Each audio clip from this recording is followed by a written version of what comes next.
Chapter 11 Rebels and the Raj Revolt of 1857 and its representations. Mutiny, a collective disobedience of rules and regulations within the armed forces. Revolt, a rebellion of the people against established authority and power. The terms revolt and rebellion can be used synonymously. In the context of revolt of 1857, the term revolt refers primarily to the uprising of the civilian population, peasants, zemindars, rajas, jagirdars, while the mutiny was of the Sepoys.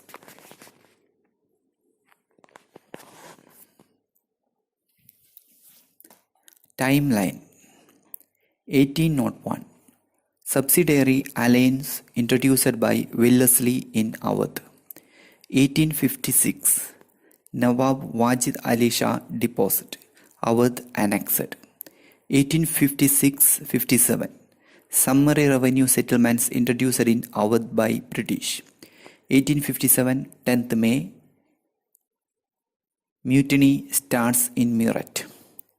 11-12 May Delhi garrisons revolt. Bahadur Shah accepts nominal leadership. 20-27 May Sepoys mutiny in Aligarh, Etwa, Manipuri, Etah. 10th May Rising in Lucknow. May-June Mutiny turns into a general revolt of the people. 30 June British suffer defeat in the Battle of Jinnat. 25 September British forces under Havelock and Outram enter the residency in Lucknow. July Shamal killed in the battle. Basic facts. The revolt of 1857 was started on 10th May of 1857 in the town of Meerut. It ended on 20 June 1858. The revolt of 1857 is called Sepoy Mutiny because it started by Sepoys, Indian soldiers in British Indian Army. The revolt of 1857 is called First War of Indian Independence. Sepoys, Indian native rulers, princes, peasants, common people participated. The revolt of 1857 initiated by Sepoys in the Bengal presidency against the British officers.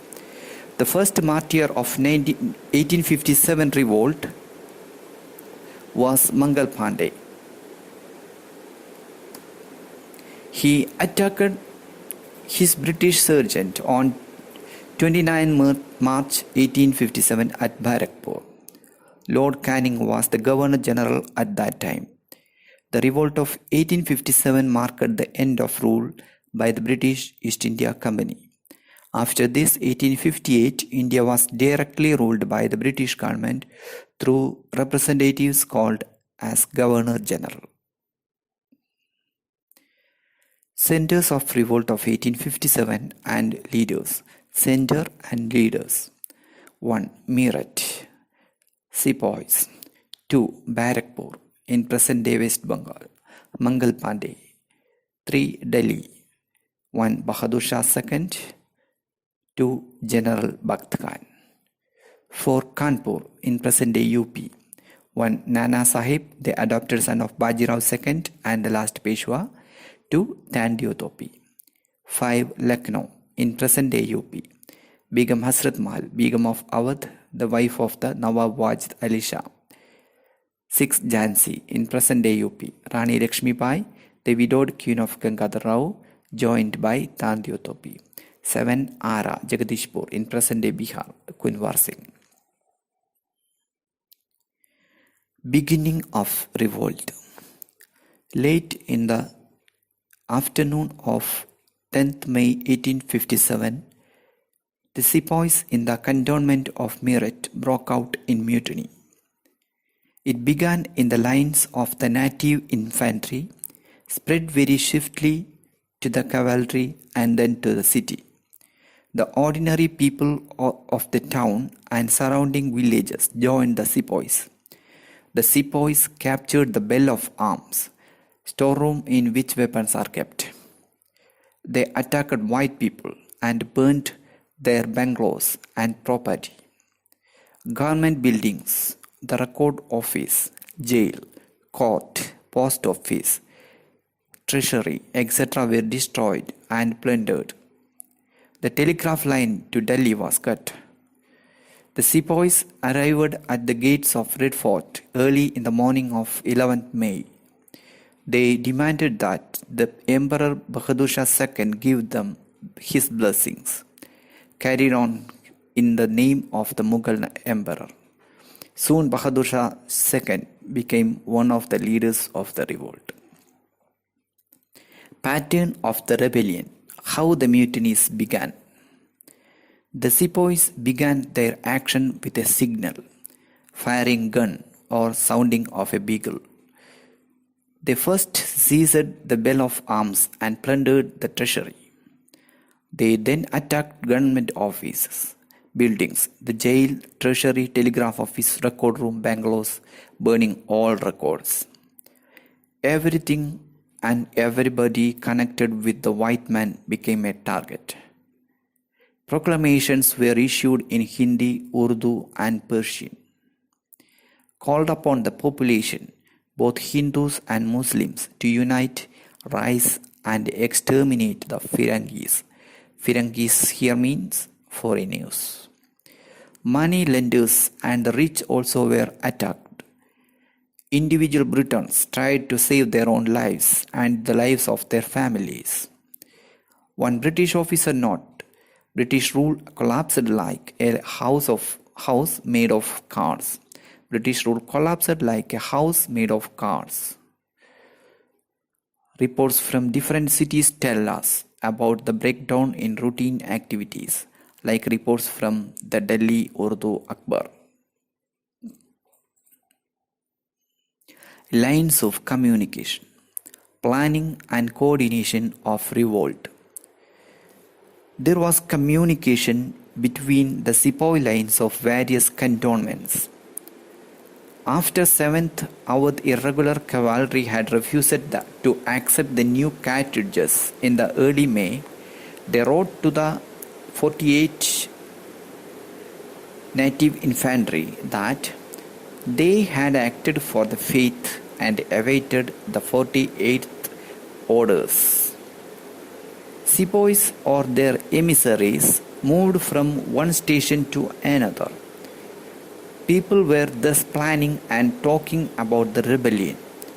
Charles Baer, historian, noted that panchayats or meetings arranged at the night in the Kanpur Sepoy lines.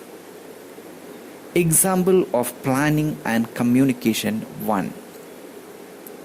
Captain Hearsay of the Awadh military police had been given protection by his Indian subordinates.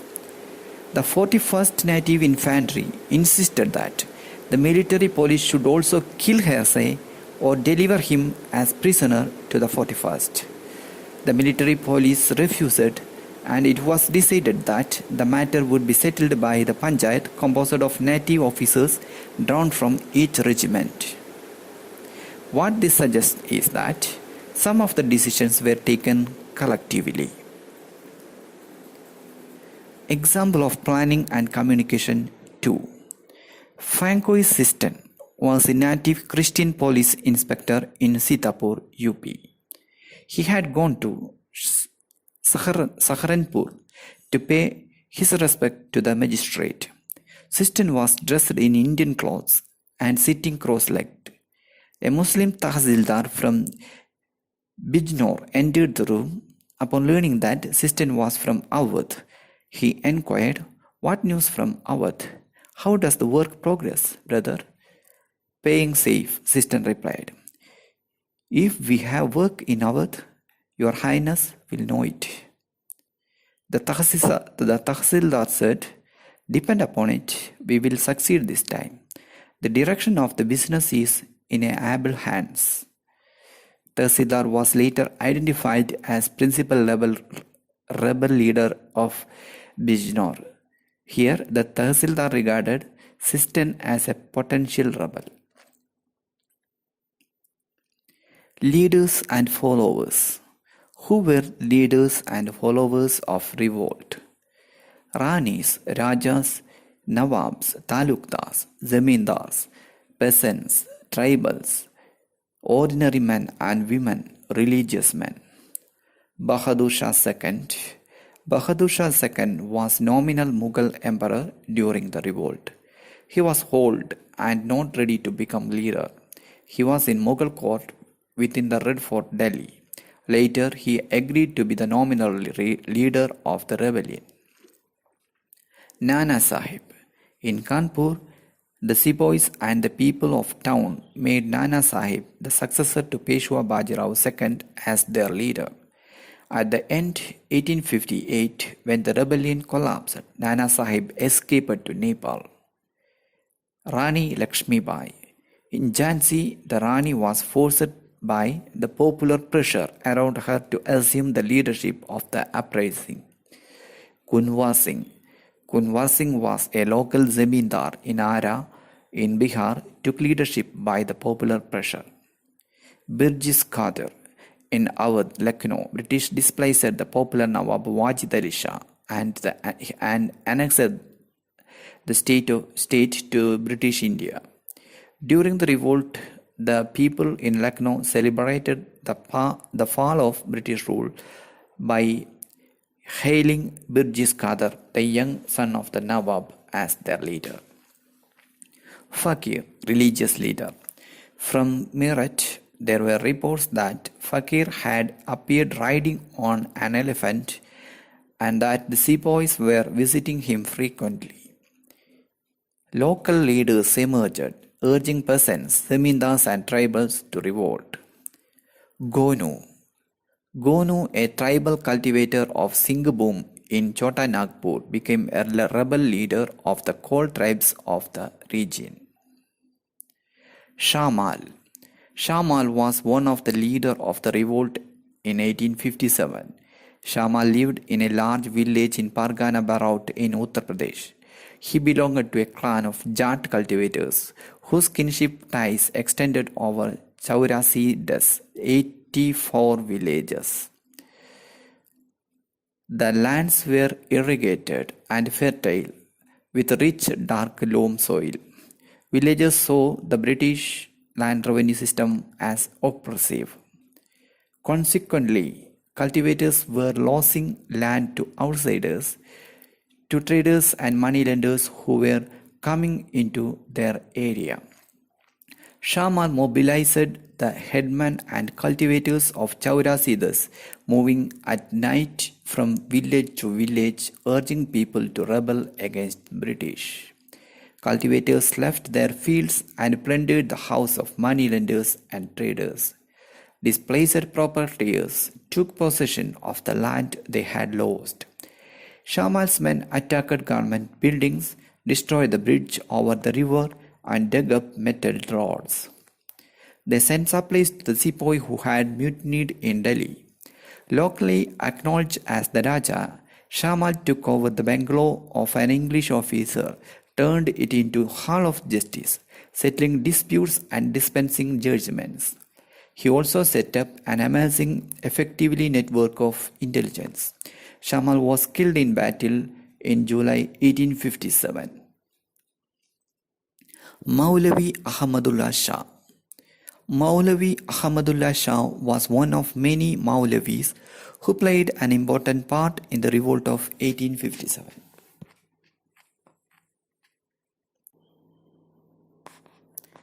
Educated in Hyderabad, he became a preacher when young. In 1856, he was seen moving from village to village preaching jihad. Jihad means religious war against the British and urging people to rebel. He moved in palanquin with the drum beaters in front and followers at the rear.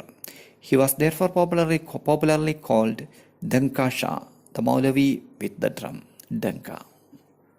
British officials panicked as thousands began following the Maulavi and many Muslims began seeing him as an inspired prophet. When he reached Lucknow in 1856, he was stopped by the police from preaching in the city. Subsequently, in 1857, he was jailed in Faizabad. When released, he was elected by the mutinous 22nd Native Infantry as their leader. He fought in the famous Battle of Chinat, in which the British force under Henry Lawrence were defeated. He was killed in 1858. Henry Hardinge. As Governor General, Hardinge attempted to modernize the equipment of the army. The Enfield rifles that were introduced initially used the greased cartridges the Sepoys rebelled against. Rumors and prophecies. Rumor 1. Bullets coated with the fat of cows and pigs. British introduced the new Enfield rifle in the army. The cartridge had to be bitten off before loading it into the gun. Muslims had a belief that the cartridge was greased with pig fat, where Hindus believed that grease was made from cow fat. Rumor 2.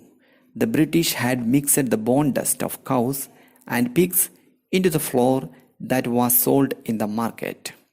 By this, British government had conspiracy to destroy the caste and religion of Hindus and Muslims. Rumor 3. The British wanted to convert Indians to Christianity. Prophecies. 1. The prophecy that British rule would come to an end on the centenary of the Battle of Plassey on 23 June 1857. 2. Chapati distribution. Reports came from various parts of North India that chapatis were being distributed from village to village. A person would come at night and give a chapati to the watchman of the village and ask him to make 5 more and distribute to the next village, and so on. The meaning and purpose of the distribution of the chapatis was not clear and is not clear. People read it as an omen of an upheaval. Origin of the rumor that the cartridges were greased with the fat of cows and pigs. Captain Wright, commandant of the Rifle Instruction Depot, reported that in the third week of January 1857, a low-caste Khalasi who worked in the magazine of Dum Dum had asked a Brahmin Sepoy for a drink of water from his lota. The Sepoy had refused, saying that lower castes touch would differ. The Khalasi had reportedly retorted, You will soon lose your caste. You will have to bite cartridges covered with the fat of cows and pigs.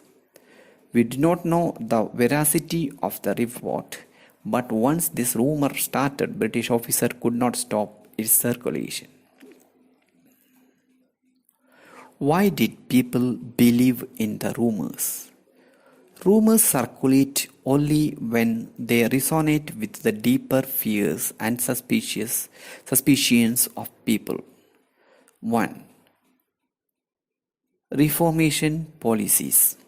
The policies of British pursued from the late 1820 and under the leadership of Governor General Lord William Bentinck. The British adopted policies aimed at reforming Indian society by introducing Western education, Western ideas, and Western institutions, set up English medium schools, colleges, and universities which taught Western sciences and the liberal arts, abolished customs like sati, and to permitted the remarriage of Hindu widows. 2. Annexation of native states. The British annexed not only Awadh but many other kingdoms and principalities like Jhansi and Satara. 3. Activities of Christian missionaries. Subsidiary alliance system. Subsidiary alliance system was a system devised by Lord Wellesley in 1798. All those who entered into such an alliance with the British had to accept certain terms and conditions. A. British would be responsible for protecting their ally from external and internal threats to their power. B.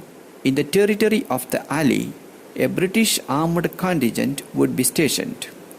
C. The ally would have to provide the resources for maintaining this contingent. D. The ally could enter into agreements with other rulers or engage in warfare only with the permission of the British. Resident means was the designation of a representative of the Governor General who lived in a state which was not under direct British rule.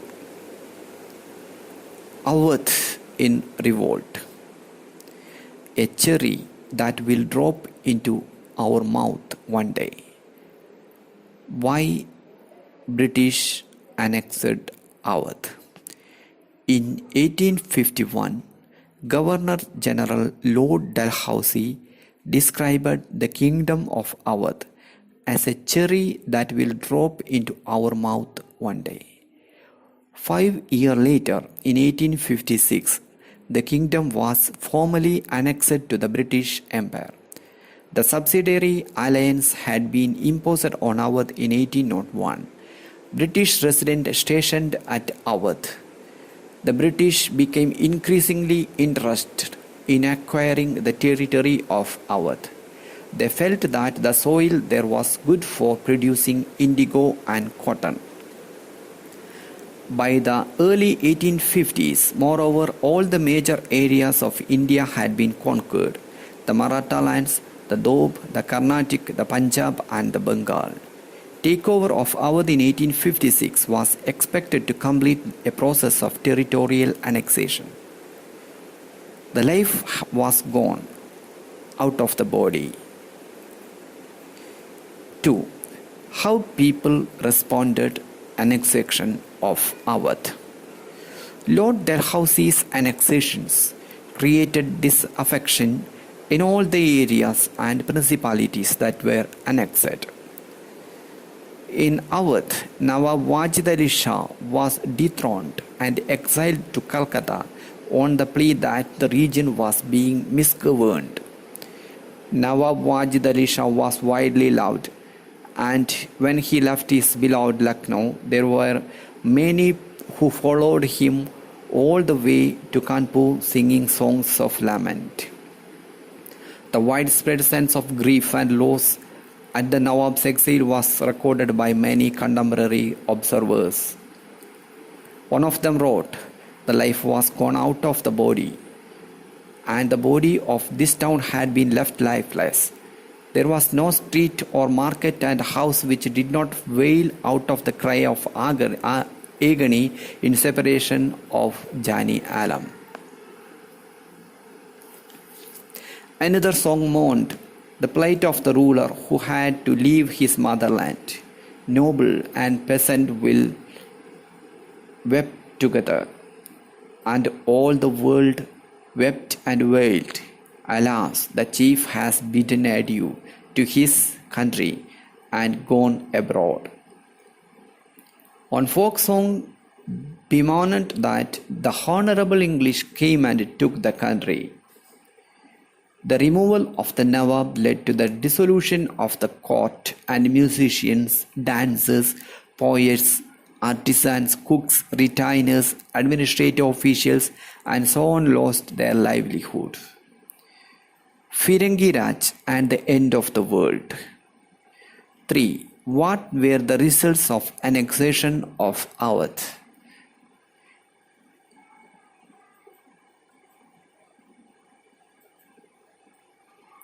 A chain of grievances in Awadh linked prince, talukdar, peasants, and sepoy.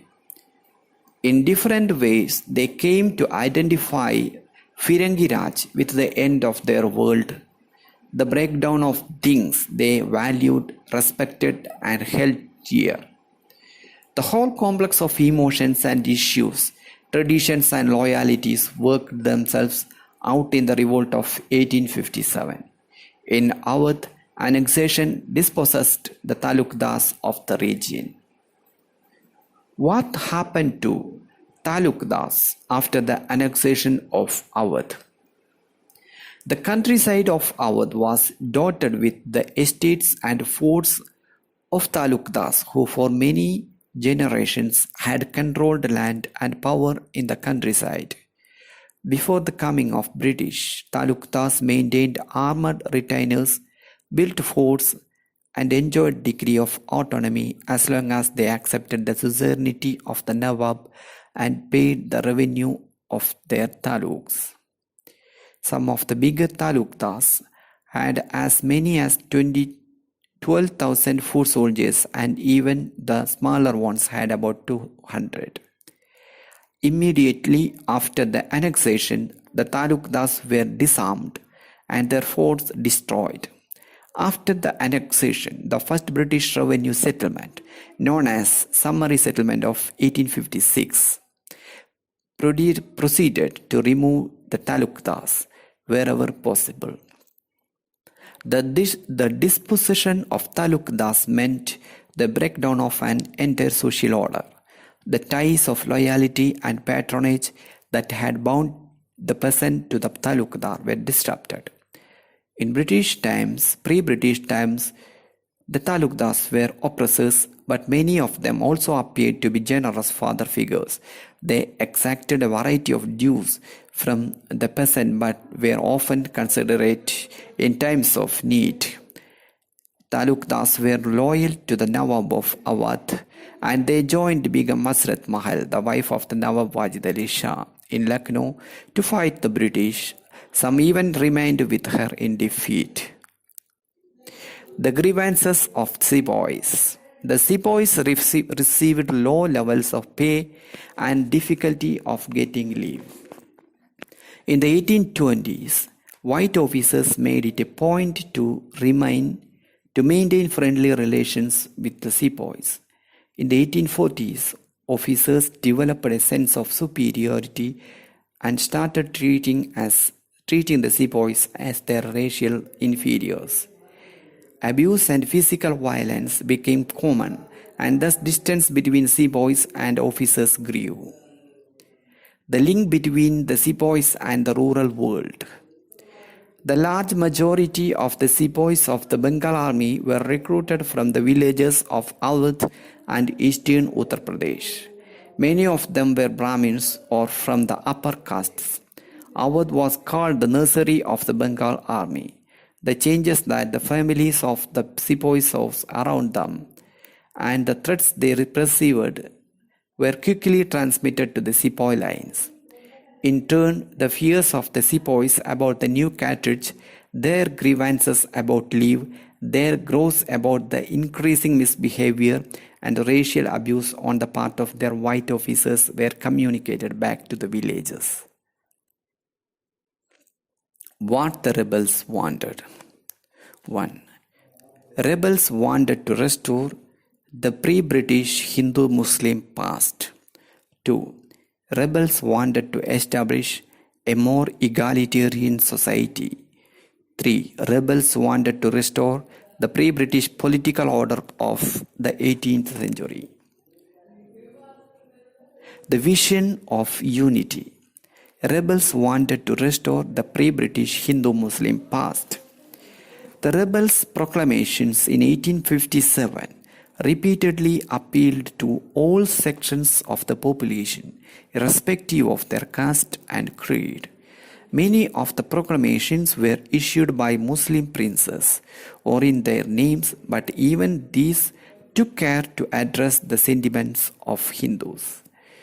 The rebellion was seen as a war in which both Hindus and Muslims had equally to lose or gain.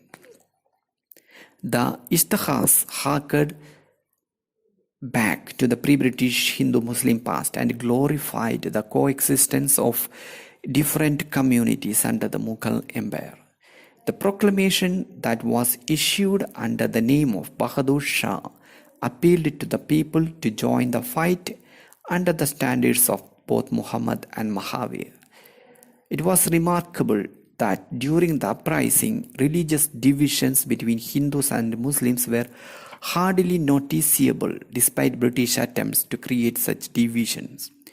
In Bareilly, in western Uttar Pradesh, in December 1857, the British spent rupees 50,000 to incite the Hindu population against the Muslims. Second, against the symbols of oppression. Rebels wanted to establish a more egalitarian society. The proclamations completely rejected everything associated with British rule or Firangi Raj.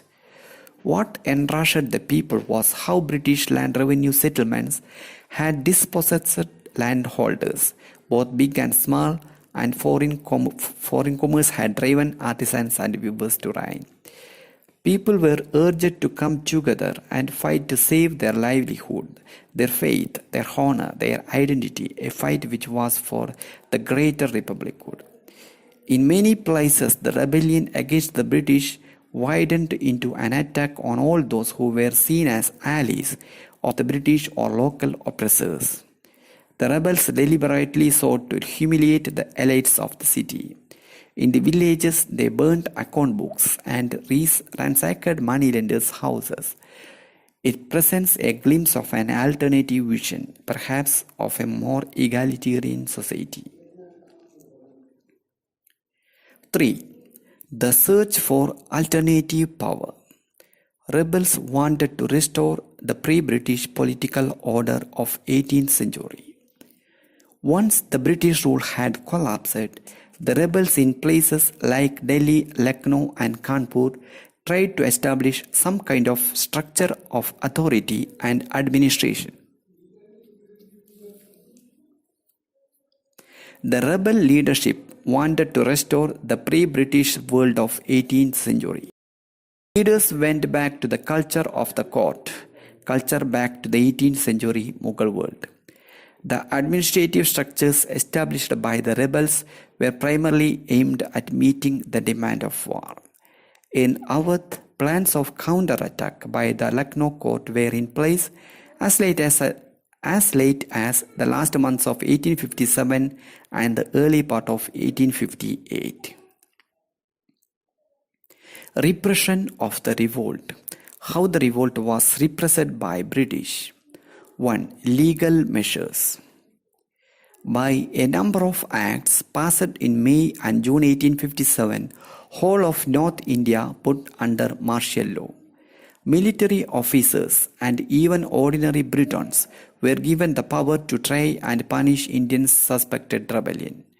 The ordinary process of law and trial were suspended, and it was put out that rebellion would have only one punishment, death.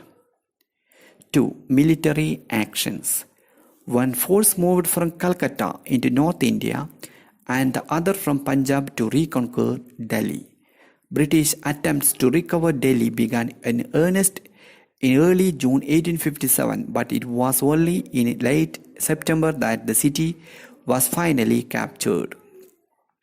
In the Gangetic Plain too, the progress British reconquest was slow. The process had to reconquer the area village by village. In Awadh, a British official called Forsyth estimated that 3/4 of the adult male population was in rebellion. The area was brought under control only in March 1858 after protracted fighting. The British used military power on a gigantic scale. Diplomatic measures. The British tried to break up the unity by promising to give back to the big landholders their estates.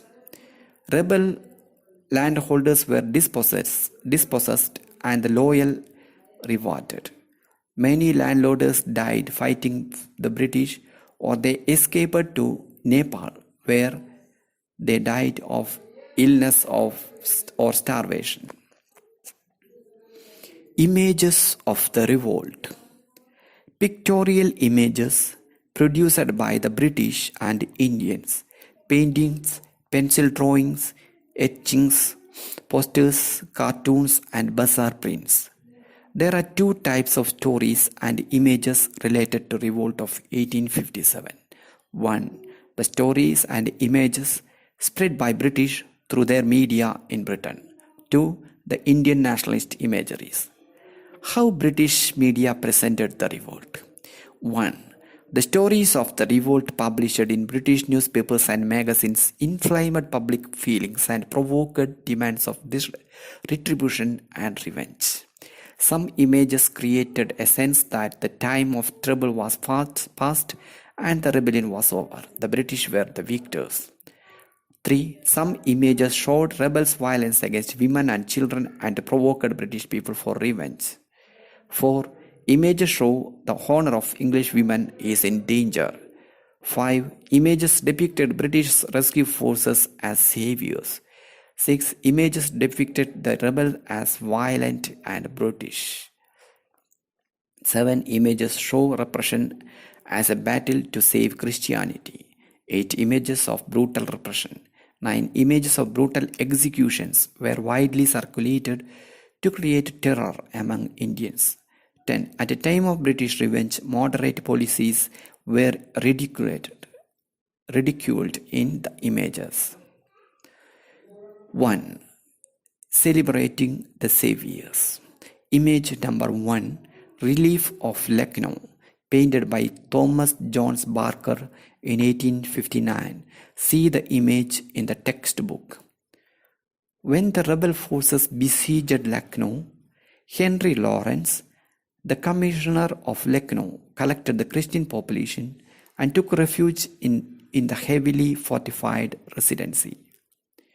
Lawrence was killed, but the residency continued to be defended under the command of Colonel Inglis. On 25 September, James Outram and Henry Havelock arrived, cut through the rebel forces and reinforced the British garrisons. 20 days later, Colin Campbell, who was appointed as the new commander of British forces in India, came with his forces and rescued the besieged British garrison. In British accounts, the siege of Lucknow became the story of survival, heroic resistance, and the ultimate triumph of British power. Barker's painting celebrates the moment of Campbell's entry. At the center of the canvas are British heroes Campbell, Outram, and Havelock. The gestures of the hands of those around lead the spectators' eyes towards the center. The heroes stand on the ground that is well lit, with the shadows in the foreground and the damaged residency in the background. The dead and injured in the foreground are testimony to the suffering during the siege, while the triumphant figures of horses in the middle ground emphasize the fact that British power and control had been re-established. To the British public, such paintings were reassuring. They created sense that the time of trouble was past and rebellion was over. The British was the victors. English women and the honor of the Britain. Image number 2, In Memoriam, painted by Joseph Noel Paton. See the image in the textbook. In Memoriam was painted by Joseph Noel Paton 2 years after the mutiny. In this image, English women and children huddled in a circle, looking helpless and innocent, seemingly waiting for the inevitable dishonor, violence, and death. It represents the rebels as violent and brutish, even though they remain invisible in the picture. In the background, you can see the British rescue forces arriving as saviors. Image number 3, Miss Wheeler defending herself against Sepoys in Kanpur. See the image in the textbook. Miss Wheeler stands firmly at the center, defending her honor, single-handedly killing the attacking rebels. Here, 4 burly males with swords and guns are shown attacking a woman. It is represented as having a deeper religious connotation. It is a battle to save the honor of Christianity. The book lying on the floor is the Bible. Vengeance and Retribution. Image number 4, Justice, published by Punch magazine. An allegorical female figure of justice with a sword in one hand and shield in one other. Her posture is aggressive. Her face expresses wrath and the desire for revenge. She is trampling Sepoys under her feet, while a mass of Indian women with children cover with fear. The performance of terror. Image number 5, Execution of Mutinies in Peshawar, blowing from the guns. Illustrated London News, 3rd October 1857. Image number 6, Execution of Mutinies, Sepoys in Peshawar. Illustrated London News, 3rd October 1857. See text for images. The urge for vengeance and retribution was expressed in the brutal way in which the rebels were executed. They were blown from guns and hanged from the gallows. Images of these executions were widely circulated through popular journals. No time for clemency. Image number 7, The Clemency of Canning, Punch magazine, 24 October 1857. Lord Canning was Governor General, ridiculed by some British media for showing mercy to Sepoys. In one of the cartoons published in the pages of Punch, a British journal of comic satire, Canning is shown as a looming father figure, with his protective hand over the head of the Sepoy, who still held an unsheathed sword in one hand and a dagger in the other, both dripping with blood.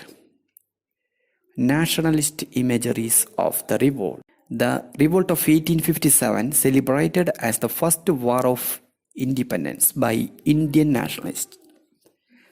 The leaders of the revolt were presented as heroic figures. The leaders are presented as freedom fighters against oppressive imperial rule.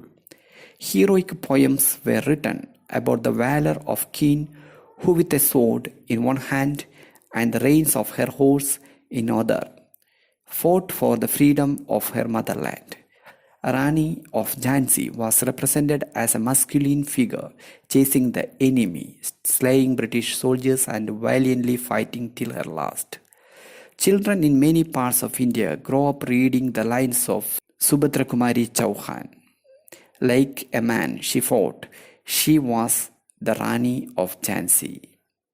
In popular prints, Rani Lakshmi Bai is usually portrayed in battle armor, with a sword in hand and riding a horse, a symbol of determination to resist injustice and alien rule.